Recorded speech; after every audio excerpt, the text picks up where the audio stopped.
Hello my dear students.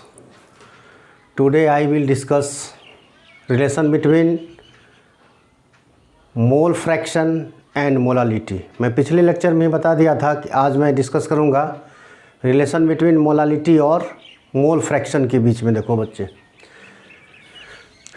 तो relation between आज का जो मेरा टॉपिक है वो टॉपिक है मेरा relation between molality and mole fraction. हम लोग क्या करेंगे बच्चे, रिलेशन डेवलप करेंगे किसके किसके बीच, मोलालिटी और, देखो आज का जो टॉपिक है उस टॉपिक का नाम है रिलेशन बिटवीन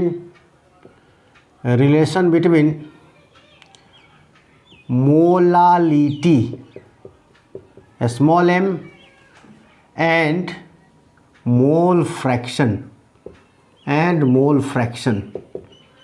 मोल फ्रैक्शन को x से रिप्रेजेंट करता हूँ। ठीक है, तो हमको क्या करना है, डेवलप करना है रिलेशन मोलालिटी और मोल फ्रैक्शन के बीच में। तो हम लोग जानते हैं कि mole fraction is the ratio of either number of mole solute or solvent to the total number of mole in a solution। इसी को प्यारे बच्चे हम लोग क्या बोलते हैं, मोल फ्रैक्शन बोलता हूँ। और मोलालिटी क्या था, ये रेशियो था number of mole of solute dissolve in wait of solvent in kilogram. इसी को हम लोग क्या बोलता है, मोलालिटी कहा जाता है। मोलालिटी may be defined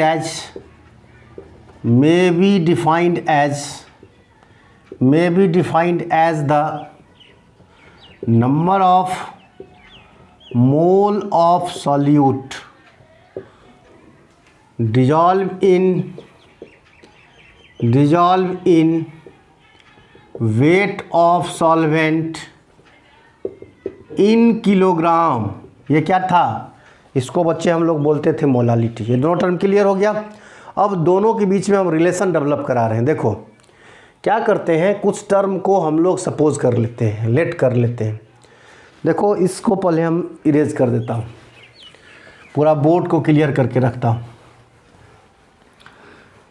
अब देखो रिलेशन जो डेवलप करूँगा तो वो देखो क्या करते हैं बच्चे, कुछ टर्म सपोज कर लेते हैं। जैसे देखो एक्स बी हम लोग ले लेते हैं, मोल फ्रैक्शन ऑफ सॉल्यूट को ले लेता हूँ। ठीक है बच्चे, और एक्स ए किसको लेता हूँ, mole fraction of solvent. Mole fraction of क्या है ये बच्चे, सॉल्वेंट है। और देखो number of mole N B equals to हम लोग ले लेते हैं number of mole of solute, और एन ए हो गया number of mole of solvent, और डब्ल्यू ए इक्वल्स टू हो गया बच्चे वेट ऑफ सॉल्वेंट, और डब्ल्यू बी हो गया weight of solute. W B क्या हो गया, वेट ऑफ सॉल्यूट। ठीक है बच्चों, और M A molecular mass of solvent, और एम बी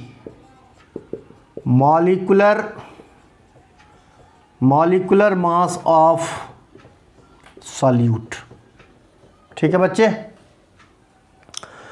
अब देखो हम लोग जानते हैं कि mole fraction of solute equals to होता है बच्चे N B divided by N A plus N B होता है। इसको इक्वेशन फर्स्ट ले लेता हूँ। और mole fraction of solvent XA equals to NA divided by NA plus NB होता है प्यारे बच्चों। इसको हम लोग इक्वेशन सेकेंड मान लेता हूँ, सपोज कर लेता हूँ। अब क्या करता हूँ, इक्वेशन फर्स्ट में डिवाइड कर देता हूँ किसको, इक्वेशन सेकेंड को। देखो क्या मिलता है हमको, equation first divided equation second we get. अब देखो इसमें हम लोग लिख सकता हूँ इसको XB divided by XA equals to NB divided by NA plus NB divided by NA divided by NA plus NB हो गया बच्चे। ये और ये क्या हो जाएगा, कैंसिल हो जाएगा। इसको हम लोग XB divided by XA equals to बच्चे लिख सकता हूँ NB डिवाइडेड बाय NA लिख सकता हूँ। NB क्या हो गया, number of mole of solute, और NA हो गया number of mole of solvent. क्योंकि B को हम इनिशियल से ही, शुरुआत से ही B को क्या मान रहा हूँ, सॉल्यूट, और A को क्या मानता हूँ, सॉल्वेंट। तो इसको हम लोग बच्चे लिख सकता हूँ WB डिवाइडेड बाय क्या हो जाएगा, MB divided by WA divided by MA। अब देखो बच्चे इसको हम लोग XB divided by XA equals to WB divided by MB into MA divided by WA लिख सकता हूँ। अब देखो इस टर्म को अब इधर ला रहा हूँ, हम देखो इस टर्म को इधर लिख रहा हूँ। अब देखो बच्चे क्या हो जाएगा, इसको हम लोग देखो इसको इरेज करता हूँ।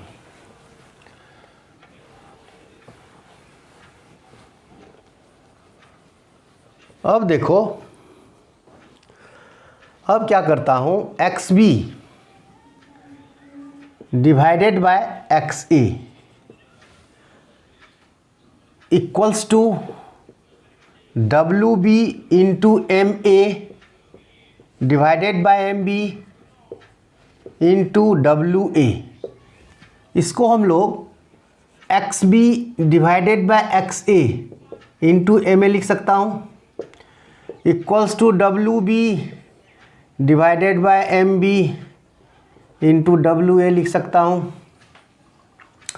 अब हम लोग क्या करते हैं, दोनों तरफ 1000 से मल्टीप्लाई कर देता हूँ। दोनों तरफ क्या करता हूँ, 1000 से मल्टीप्लाइड कर देता हूँ। देखो अब क्या हो जाएगा, XB into 1000 divided by XA into MA equals to WB into 1000।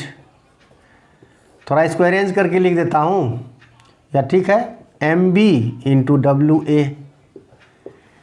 क्या इस टर्म को मोलालिटी बोलता हूँ, इस टर्म को मोलालिटी बोला जाता है। तो हम लोग XB into 1000 divided by XA into MA equals to प्यारे बच्चों M लिख सकता हूँ। ये मेरा रिलेशन हो गया, M equals to XB into 1000 divided by XA into MA। ये आपको रिमेंबर करके रखना है। और हम लोग इस टर्म को हम लोग जानते हैं, we know that XA plus XB equals to प्यारे बच्चे 1 होता है। तो XA equals to 1 minus XB लिख सकता हूँ। तब इस टर्म को देखो, small m equals to XB into 1000 divided by 1 minus XB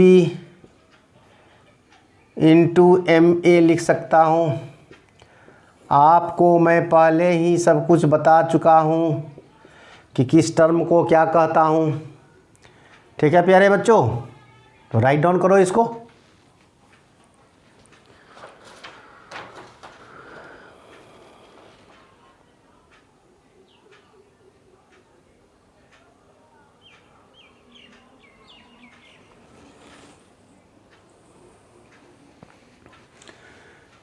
ठीक है बच्चों, लिख लो इसको, इरेज कर रहा हूँ। अब देखो इस पर एक क्वेश्चन करता हूँ।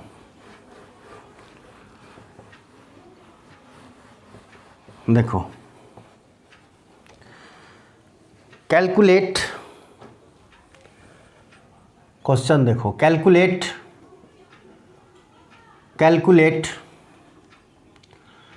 Mole fraction of solute, calculate mole fraction of solute XB in 2m aqueous solution, 2m aqueous solution यदि है, ये रिलेशन कोई भी लगाओ।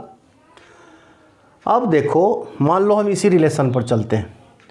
स्मॉल m इक्वल्स टू क्या लिखा हूँ, XB into 1000 divided by 1 minus XB into MA। अब MA मास ऑफ सॉल्वेंट है, तो यहाँ सॉल्वेंट क्या है बच्चा, वाटर है। वाटर का मॉलिक्यूलर मास कितना होता है, 18। M देखो बच्चे क्या है, यहाँ पर 2, यहाँ 2 रख दो। XB into 1000 divided by 1 minus XB, और मोलर मास किसका लेना है, वाटर का, 18 होता है। क्रॉस मल्टीप्लिकेशन कर दो। इसको हम लोग बच्चे देखो क्या लिख सकता हूँ, XB into 1000 divided bye 18 minus 18 XB हो जाएगा। क्रॉस मल्टीप्लिकेशन कर दो। इसको हम लोग 36 minus 36 XB equals to 1000 XB लिख सकता हूँ। 36 equals to 1000 XB plus 36 XB लिख सकता हूँ। 36 इक्वल्स टू 1036 XB लिख सकता हूँ। Therefore XB equals to 36 divided by 1036 लिख सकता हूँ। इसको देखो 0.036 लिख सकता हूँ। ये मेरा आंसर आ गया मोल फ्रैक्शन का। ठीक है बच्चों, देखो इस फार्मूला को हम लोग मैक्सिमम ऑब्जेक्टिव बनाने में यूज़ करते हैं, जैसे कंपटीशन जेई नीट वगैरह हो गया, उसमें क्या है रिलेशन पूछ देगा तो आप निकालते रहोगे तो बहुत लेंदी सा हो जाएगा। यदि आप इस फार्मूला को यूज़ कर लोगे प्यारे बच्चों, यदि इस फार्मूला को आप यूज़ करेंगे तो क्या होगा, with in a fraction of time में क्या होगा, आपका न्यूमेरिकल सॉल्व हो जाएगा। तो ये बहुत इंपॉर्टेंट रिलेशन है, इसको आप रिमेंबर करके रखो। और मैं इस पर एक न्यूमेरिकल भी आपको बता दिया। ठीक है बच्चों, चलो आज का लेक्चर यहीं तक मैं रखता हूँ, फिर नेक्स्ट लेक्चर में आपसे मैं मिलूँगा। Establish the relationship between molality and mole fraction के बारे में मैं देखूँगा। ठीक है, समझ गए बच्चों? चलो ठीक है बच्चे, थैंक यू।